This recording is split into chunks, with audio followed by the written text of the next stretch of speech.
So I think to solve this problem, it's a little bit easier to visualize it, just imagining what the graph might look like.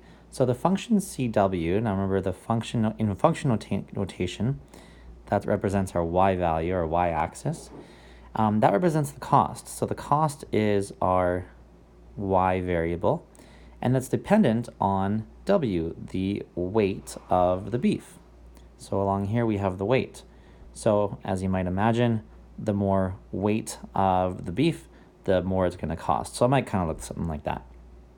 Question is, what's the most appropriate domain for this function?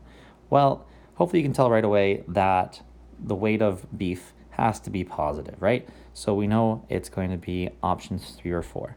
You can't have a negative weight for beef, or anything really. So then the question is, does it have to be integers, or can we have rational numbers? In other words, fractions and decimals.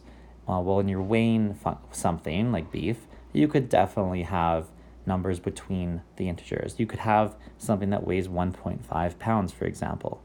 So yeah, definitely your domain would want to be positive rational numbers, because it is definitely possible to have decimals or fraction values of the weight of something. So hope that was helpful. Thanks for visiting JD's Preparation.